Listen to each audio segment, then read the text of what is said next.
Assalamualaikum warahmatullahi wabarakatuh. Sahabat semua, dimanapun Anda berada, puji syukur kehadiran Allah Subhanahu wa Ta'ala. Semoga kita semua diberikan oleh Allah suatu nikmat kesehatan, keselamatan baik jasmani maupun rohani. Tentu saja dalam kesempatan yang berbahagia ini, selawat salam semoga tetap tercurah pada junjungan kita, pemimpin kita, guru kita, sang pencerah sejati Nabi Allah Muhammadin Sallallahu Alaihi Wasallam. Sahabat semua, dalam kesempatan ini saya ada beberapa yang bertanya dan juga ada beberapa pernyataan yang saya sendiri mendengar langsung, bahkan juga ada yang disampaikan kepada orang lain. Ada sebuah pemahaman baru, salah satu ya para pejabat publik gitu, dengan adanya COVID-19 atau COVID-19, ada beberapa keluhan dari para pejabat publik, diantaranya DPRD.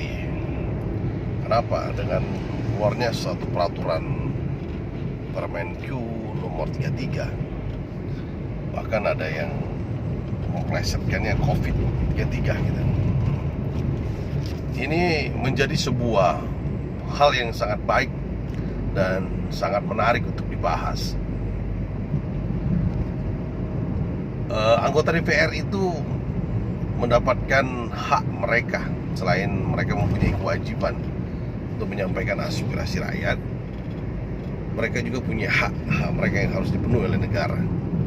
Selain penghasilan gaji mereka setiap bulan, dan anggota DPR juga punya hak untuk melakukan referensi atau perjalanan dinas yang sering disebut adalah SPPD.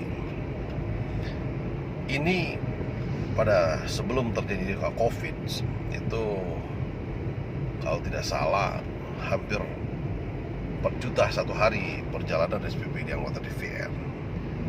Dengan peraturan menteri yang baru, Kementerian Keuangan membuat sebuah peraturan di nomor 33 yang membahas perjalanan anggota dewan itu lebih kurang 380 sampai 400 ribu per hari.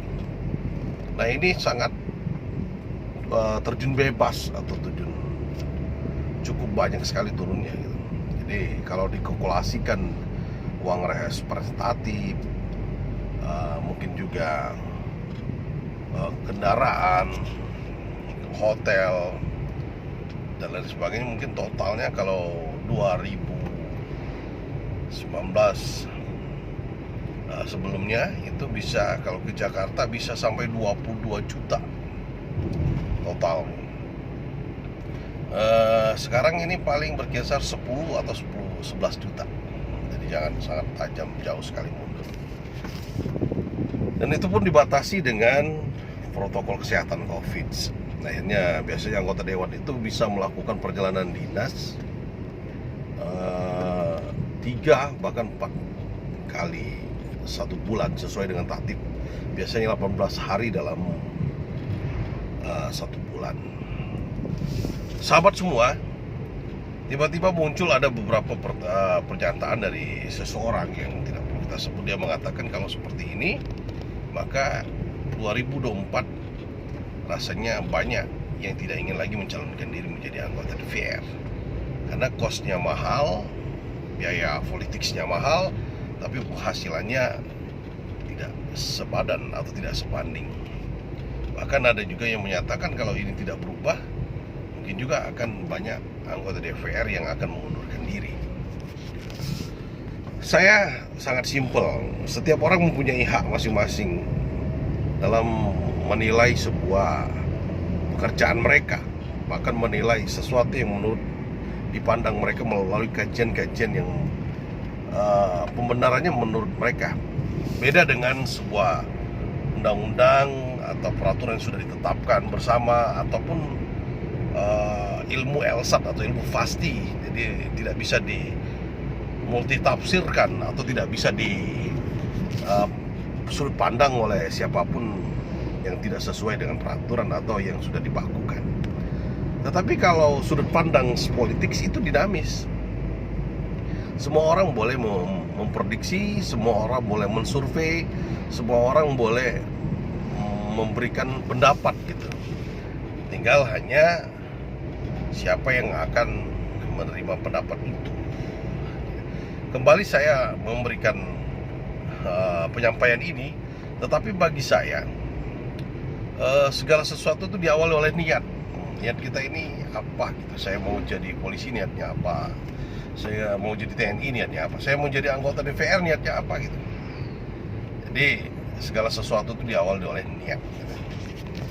Sebenarnya pengabdian kepada masyarakat dengan kita menjadi anggota DPR berarti kita sebagai aspirasi atau menyambung lidah rakyat. Karena DPR itu Dewan Perwakilan Rakyat yang dimanatkan oleh Undang-Undang Dasar 1945. Jadi saya kira dengan kondisi apapun, misal berkurangnya hak-hak Dewan, saya kira ini tergantung pada niat. Ketika kita ingin melakukan pengabdian, saya kira dengan gaji anggota Dewan lebih kurang 50 sampai 54 juta per bulan, saya kira sudah cukup besar gitu. Waktu untuk bisa reses, bisa untuk bertemu dengan masyarakat sangat cukup besar. Tapi apabila dikaitkan dengan sebuah sistem bisnis atau dikaitkan dengan semacam sistem perdagangan, memang tidak cocok gitu, tidak sesuai. Tetapi kalau ini bicara tentang pengabdian kepada bangsa dan negara, pengabdian kepada masyarakat, ini saya kira masih sangat cukup, bahkan sangat besar. Ya, intinya tergantung pada niat gitu. Terakhir, ini pun menjadi semacam opini baru atau asumsi baru oleh para masyarakat untuk menilai. Ternyata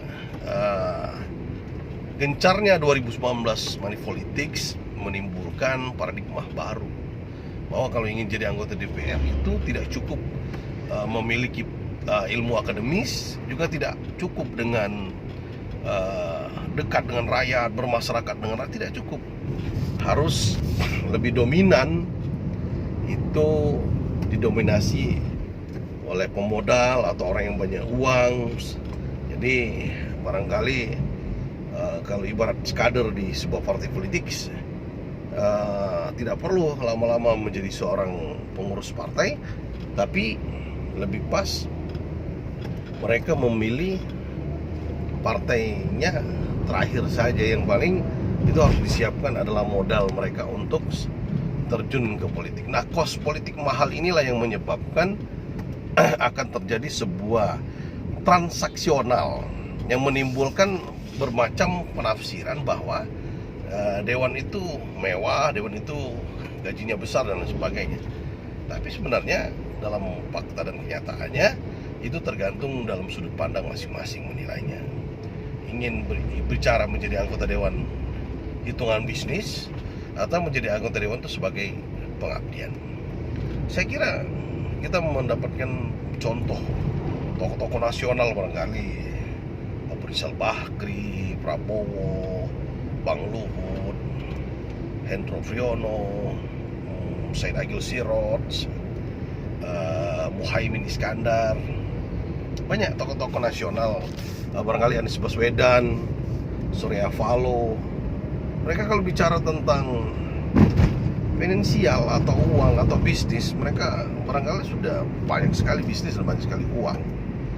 Tetapi mereka tidak berbicara itu, tetapi mereka berbicara tentang bagaimana bisa mengabdikan ilmu, harta mereka, pemikiran mereka kepada bangsa dan negara.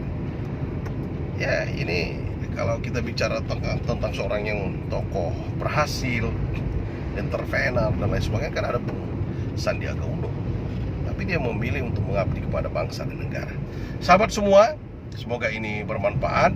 Intinya tergantung pada niat kita, ingin mengabdi kepada bangsa dan negara dan masyarakat, atau ingin menjadikan sebagai objek kita mencari sebuah pekerjaan. Semoga saja 2024 menjadi sebuah titik barometer baik masyarakat maupun para pelaku politik, mana yang terbaik yang harus dilakukan, karena efeknya pun akan berimplementasi kepada kepentingan bersama dan kepentingan masyarakat juga. Terima kasih. Saya akhiri, wallahu muwaffiq ila aqwamit thoriq. Assalamualaikum warahmatullahi wabarakatuh.